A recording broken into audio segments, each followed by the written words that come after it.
2 days later, on Monday morning, her maid would find Thelma Todd's lifeless body in the driver's seat of her Lincoln convertible. The car was parked inside the garage of former director, occasional lover, and current business partner Roland West. The ignition was still on, and her flawless blonde curls and party get-up from 2 nights ago were still intact, as if she was just taking a nap. The peak of her career, merely 29 years old, Thelma Todd was dead. The events surrounding her death continued to raise suspicion more than 85 years later. So who killed Thelma Todd and why? This episode is sponsored by ExpressVPN. Hey listeners and viewers, let's talk about surfing the web. We all love the freedom the internet offers, but it's essential to remember the importance of online security and privacy. That's where our favorite tool, ExpressVPN, comes in. ExpressVPN provides a layer of protection that keeps our personal data secure and private. It's especially crucial when we're shopping online or using public Wi-Fi, ensuring our passwords, email, and sensitive information remain our own. It's super easy to use. You just open the app, click to connect, and voila, your connection is secure, your IP address is masked. This level of encryption is a game changer, allowing us to browse, stream, and work worry-free. And let's not forget the speed. ExpressVPN is incredibly fast, avoiding the lag and buffering we all dread. It's especially great for those of us who love streaming our favorite shows and movies. No more geo-restrictions or content limitations. Plus, the versatility is impressive. It works on every device, phones, laptops, even routers, so everyone who's connected to your network is automatically protected. Customer support is also phenomenal. They're available 24/7 to help you with anything you need. It's genuinely a comprehensive service. We can't emphasize enough the importance of protecting your online presence. Internet security is not a luxury, it's a necessity. And ExpressVPN is a powerful tool in maintaining your online privacy. Use the link in the description and sign up today and explore the different plans available. Find the one that suits your needs and start browsing the internet with peace of mind, knowing you're protected with the best. Secure your internet, enjoy your freedom, and let ExpressVPN be your companion in the digital world.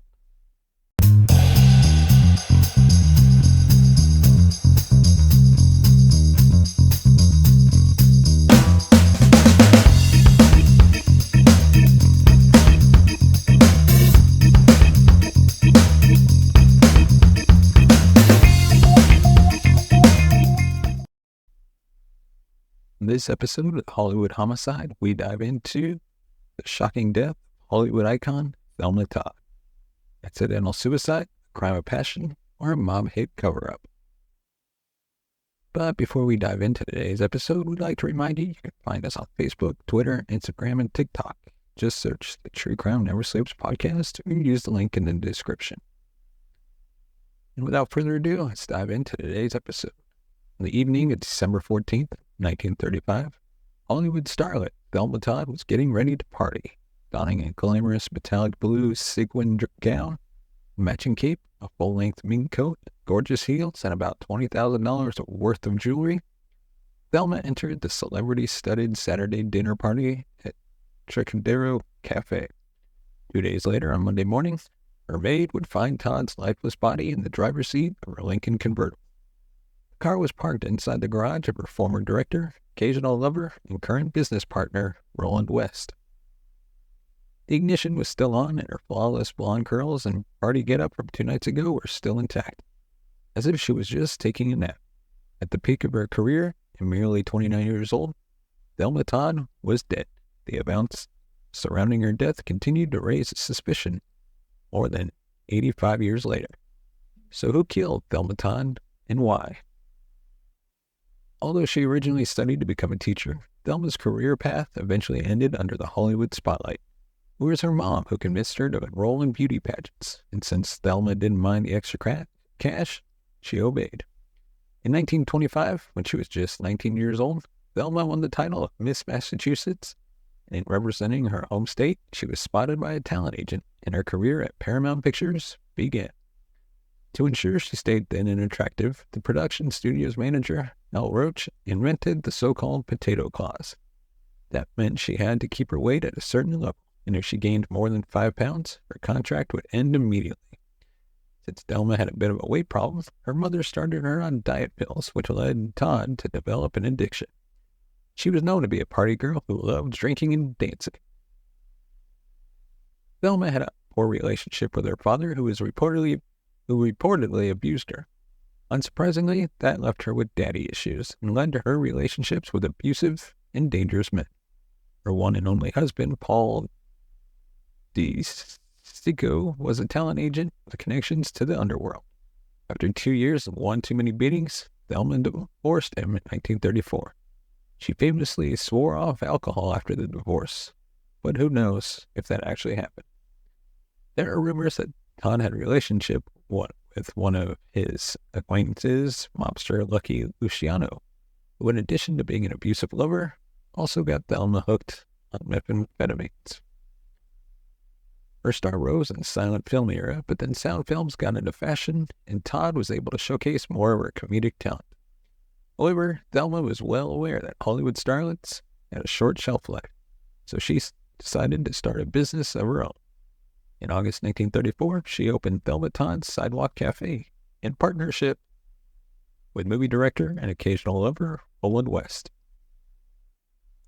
The posh restaurant overlooking the Pacific Ocean in Malibu was a huge success.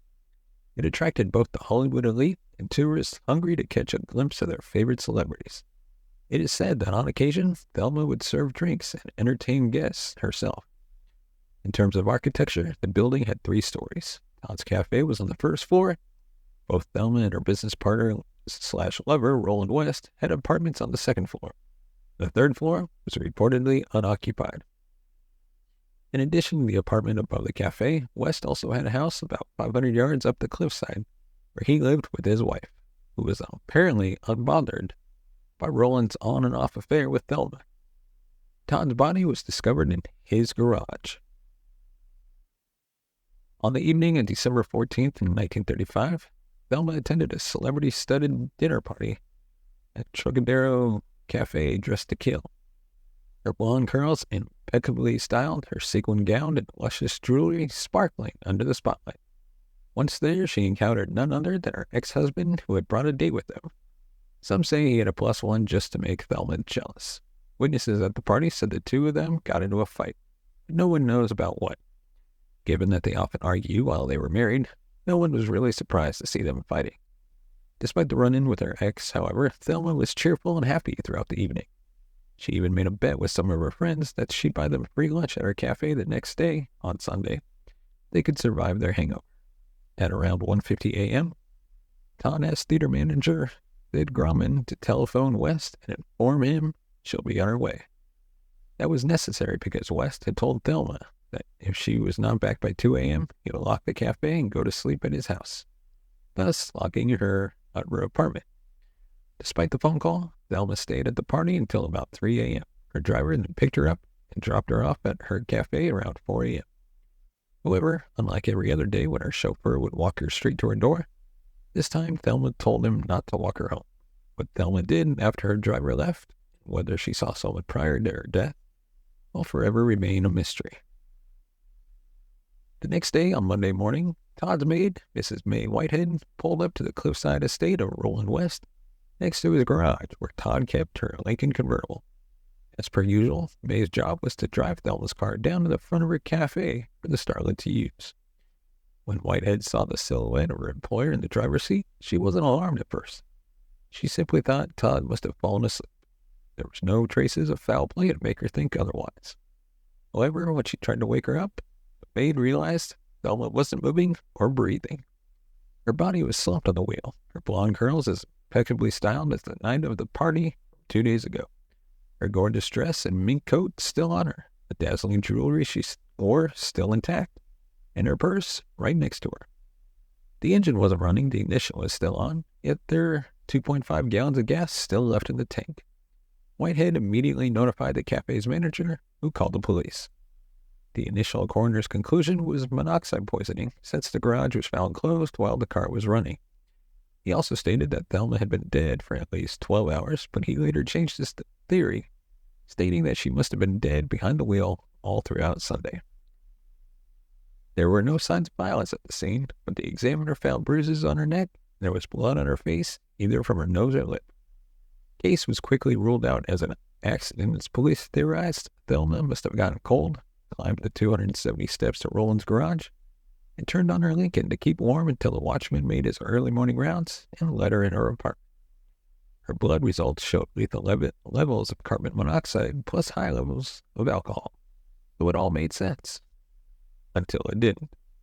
They found the key to her apartment in her purse, the same purse that was found next to her body, which meant she had a way of getting home, staying warm the entire time.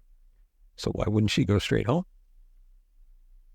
Things got even more complicated as people started calling police saying they had seen or spoken to Thelma at different times throughout Sunday, when she had allegedly already been dead.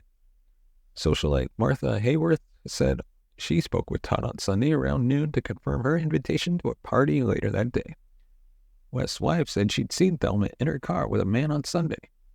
Several other people also told police they had spotted her around town throughout the day. What is more, the autopsy results showed that shortly before she died, Todd had eaten peas and carrots, which had just started to digest at the time of her death. When police inquired about the food served at the party, it turned out peas and carrots weren't part of the menu. That led many people to suspect a police cover-up and a potential homicide. So let's dive into some of the theories and suspects. Starting off with Hugh. First, consider the accidental suicide and monoxide poisoning. The official version of events is that when Thelma's driver dropped her off at the cafe, she realized West had locked her out. She knew there was a watchman doing his rounds around 6 a.m., and she figured she could escape the cold and windy night into Roland's garage until then. Somehow she fell asleep while waiting for the watchman and died of the carbon monoxide fumes. Why is that not a likely scenario? First of all, Thelma was an avid car lover, and she would have known the dangers of keeping her Lincoln running in a closed garage space.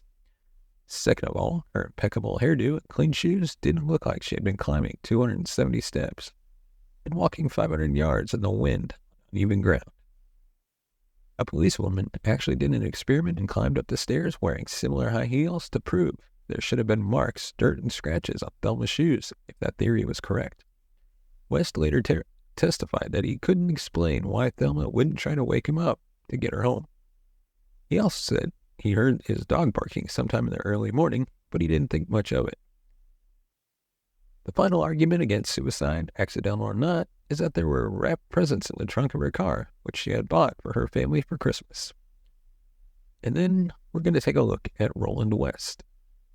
Possibly a crime of passion?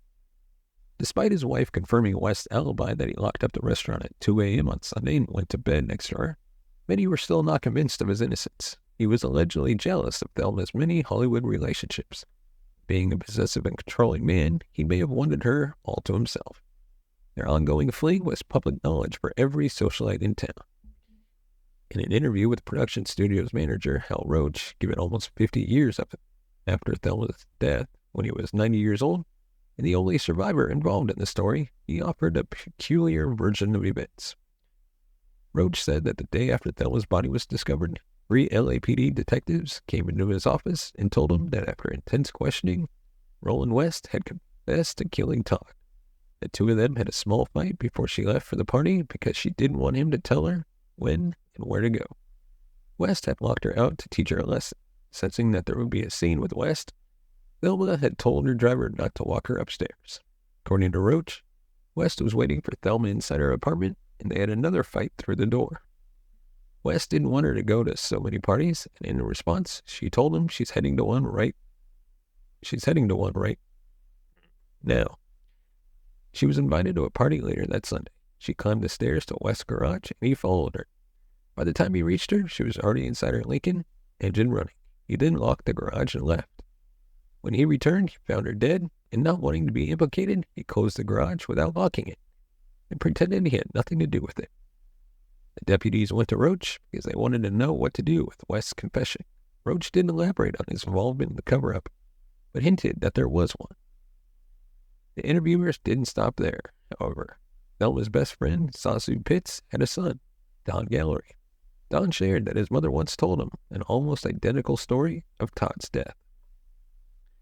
Next up, Lucky Luciano, a money-hungry mobster who wanted access to Todd's Café.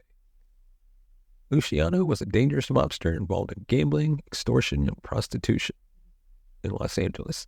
It was Thelma's ex-husband who had introduced the two. Some say Lucky and Todd had an abusive relationship. He got her addicted to amphetamines. Others, however, theorized that Lucky simply had Thelma killed because she refused to let him make an illegal casino a free third floor of a restaurant. The bruises around Todd's neck may have been consistent with someone forcing a bottle down her throat and making her drink alcohol, which is something Lucky could have done if he wanted her to agree to his terms. Of course, there's also other theories to consider. Although there's nothing conclusive about any of the murder-related theories, I still wanted to include the main ones. Several months before she died, Thelma began receiving death threats, and police was able to arrest 2 men. Although the case was solved and the men were in prison at the time of Todd's death, some still wondered if there was a connection between the two. Throughout the years, people also pointed at Thelma's controlling mother and her abusive ex-husbands as suspects. But I couldn't find anything specific about their motives except the obvious greed and jealousy. Todd's mother was her daughter's sole inheritor, and the husband may have had a grudge with Thelma for divorcing him. Thank you so much for sticking with us to the end. I really wanted to do the story justice and include the important details so you can make your own conclusion. Of course, many of these so-called facts are hearsay, and there's no way to confirm that. Now that you know more about the case, what do you think happened to Thelma? Let us know in the comments section below. As always, give it a thumbs up if you like our video, hit that subscribe button, and bell notification button to be notified of future videos. And of course, if you want to support the channel, you can buy us a coffee at buymeacoffee.com/TCNS. Your support helps the channel grow, upgrade our equipment, bring new hosts, be able to pay them, and hopefully one day take this show on the road. And as always, your support is appreciated. And as always, thank you so much for watching and listening. We'll see you next time.